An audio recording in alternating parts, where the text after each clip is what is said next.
Hi, Assalamualaikum warahmatullahi wabarakatuh. My name is Wan Muhammad Danish bin Wan Halil and my ID number is MDB22111013. So, today I will be discussing question A, which is define inflation and demonstrate how to calculate inflation rate. Alright.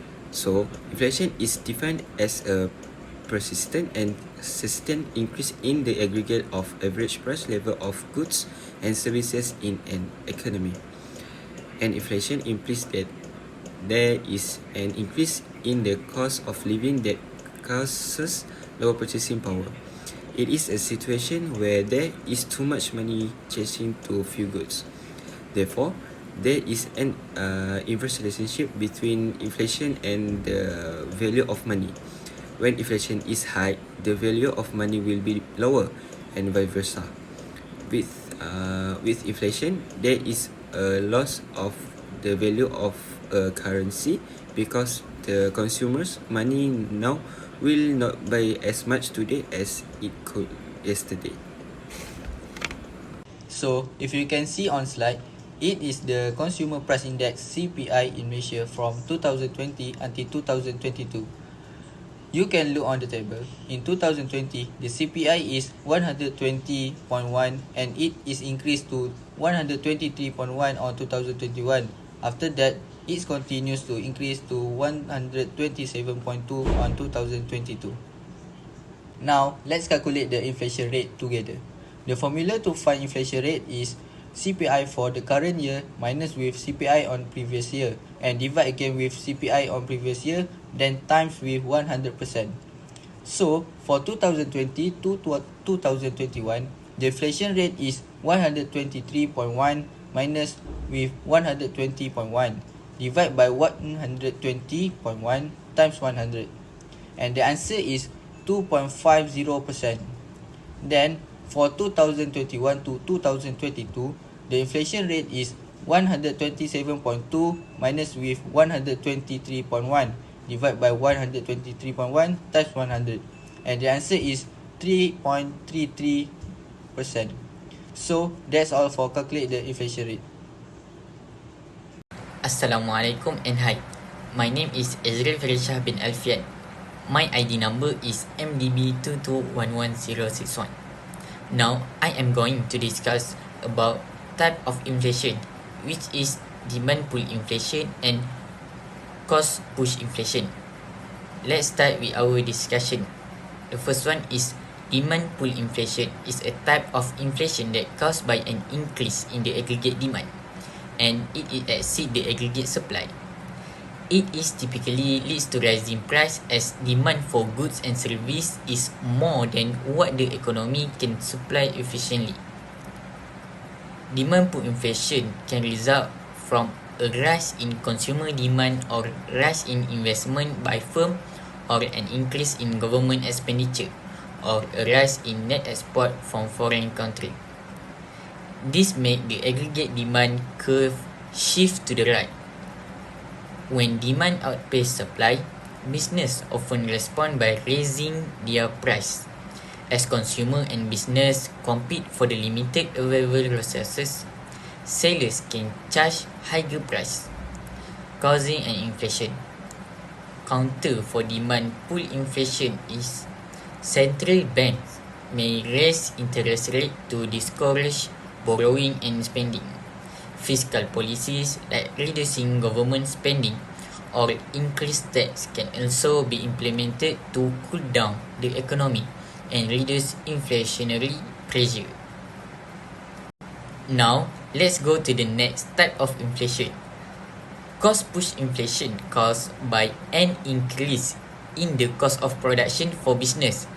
That means decrease in aggregate demand.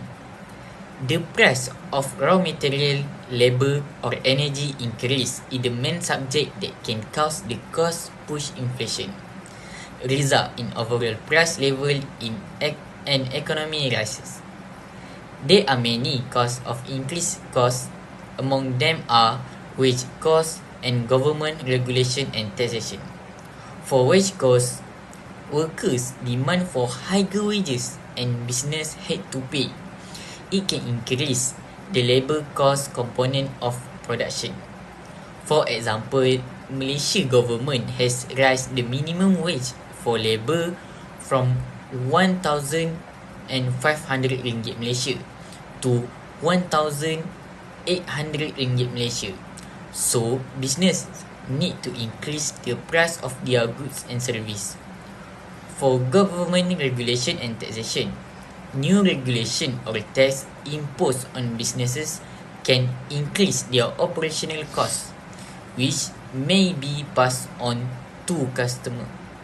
For example, Malaysia government allow business to impose tax on cigarette, which will mean to lower the demand for the unhealthy goods. Cost push inflation reduce the purchasing power of consumer because they have to spend more on the same goods and services, which can lead to a decline in their standard of living. To address cost push inflation, government policies can focus on controlling the factor driving increased production costs. This might involve effort to stabilize commodity price, implement policies to enhance productivity, or address supply chain disruption. Hi, my name is Muhammad Syami Shakir bin Muhammad Ridwan. My ID number is MDB2211039. So, let's take a look the question 1C. The question is, discuss the impact of inflation on the financial sector development. My answer is, inflation can have a significant impact on the financial sector development, influencing various aspects of financial market, institution, and overall economic stability. The first is interest rate increase. It's because central bank often respond to rising inflation by increasing policy interest rate to cool down the economy and maintain price stability, and it also can give an effect to the cost of borrowing for business and individual loan. Inflation also can have an impact on the value of a country currency, because when the inflation is high and unpredictable, it can lead to a depreciation of currency in the foreign exchange market. The last one is the impact on borrower and lender. If lender cannot adjust interest rate quickly enough to keep up with inflation, the return on loan will decrease. Lender also may face a reduction in the real value of their asset, rich loan or bond, when inflation rise high.